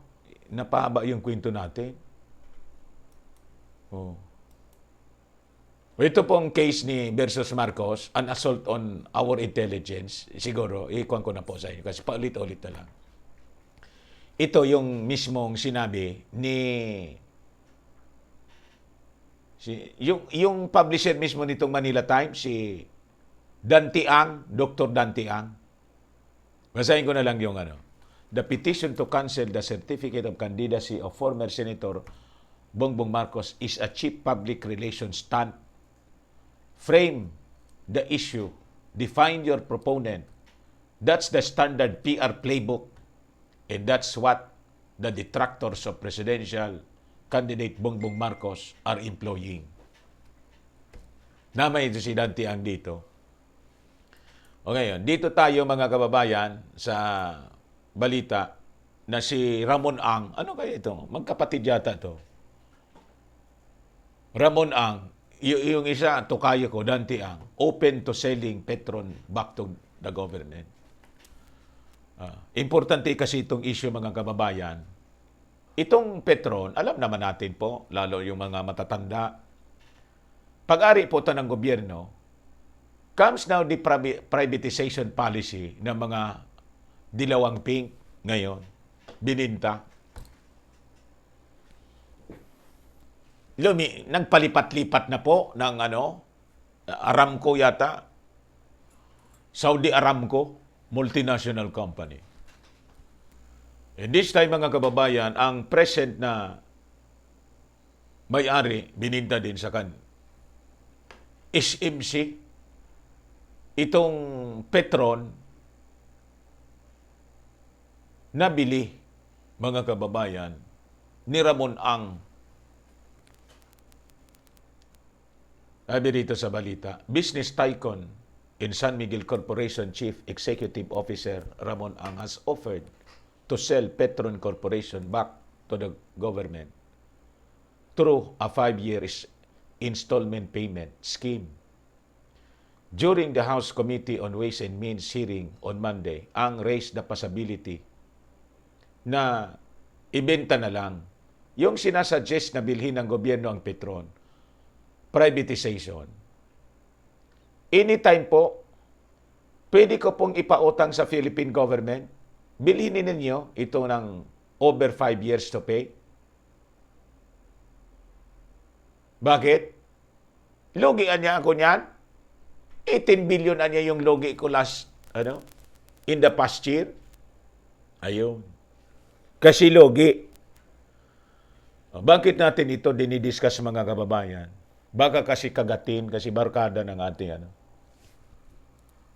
kagatin ng ating gobyerno. Yun ang problema. Pag kinagat ito ng ating gobyerno.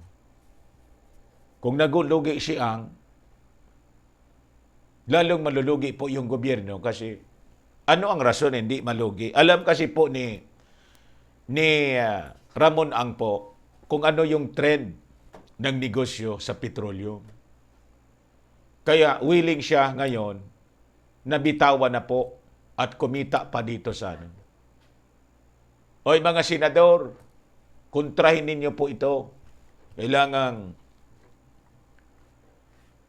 may magsalita sa inyo. Alam niyo ba mga kababayan na in the future, talagang pabagsak itong petroleum companies? Why? It is being imposed na mga kabalot to shift to renewable energy, yung tinatawag na clean energy. And the deposits, mga kababayan, petroleum deposits, basahin ko na lang siguro. Ano yung clean energy mo na? Tulad po ng wind and solar. Yan po, in hydrogen, hydroelectric, hydrogen, yan po mga geothermal, renewable. And based dito mga kababayan sa pinablish ng The Economic Times, sabi rito, kailan to? 2020 pa. Middle East, 2 trillion wealth could just vanish in 15 years. The Arab monarchies of the Persian Gulf face a budget reckoning and risk squandering the 2 trillion in financial wealth within 15 years. Bakit daw? As oil demand nears peak levels according to the IMF. Matagal na nila itong in the oil deposits, mga kababayan. Napag-usapan namin ito ni Attorney Doc Joey, di ba? Yung issue sa Malampaya. Na-discuss namin ito. Yung mga oil deposits sa Middle East, mga kababayan, depleting na po siya. Pawala na. Paubos na. In only Israel, the Philippines, and anong bansa yun? Jordan yata? Yung pagkasabi ni Attorney Joey. Ang mayroon reserves. And that's the reason why, because of this trend, mga kababayan, na papunta tayo sa clean energy. Alam ni Ramon Ang, palugi na niya itong negosyo, ibinta ko na ito sa gobyerno. Yung pagbinilian niya ito ng gobyerno, o di, kahit anya yung, ang sabi niya rito, kung ano lang anya yung value niya, ayun na yun. Hindi ko man anya kailangang tubuan kayo. Wise talaga po eh. Alam niya kasi, it will not be the tawag doon, the fuel of the future.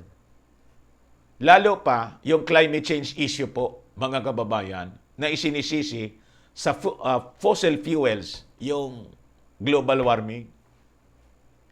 Hindi na niya ito uso, ibinta ka na. Tapos yung pera na makukuha niya sa gobyerno siguro, pautang niya 5 years, i-reinvest ko niya doon sa clean energy na. O di, wow.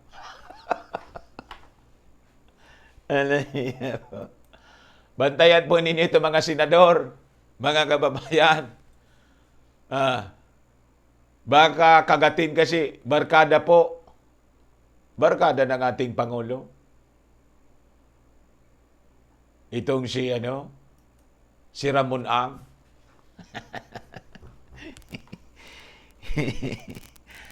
Gigisain po tayo sa sarili nating mantika. Kasi nalugi kayo. Ibibigay ninyo sa ibibinta ninyo sa gobyerno. Bakit hindi ninyo ibinta sa iba? Ba't napili ninyo yung gobyerno? Di ba? Nung panahon kumikita yan. Siyempre naman, kumikita lang na ibinta. Ayan man lang po, mga kababayan. That ends our discussion. Tama na yan. O, di boy, no? Mga kababayan, bukas naman po. Tama na. Ayos na ito. Maraming salamat. This is your host, Dante Maravillas. Bullseye! Bye-bye po. God bless.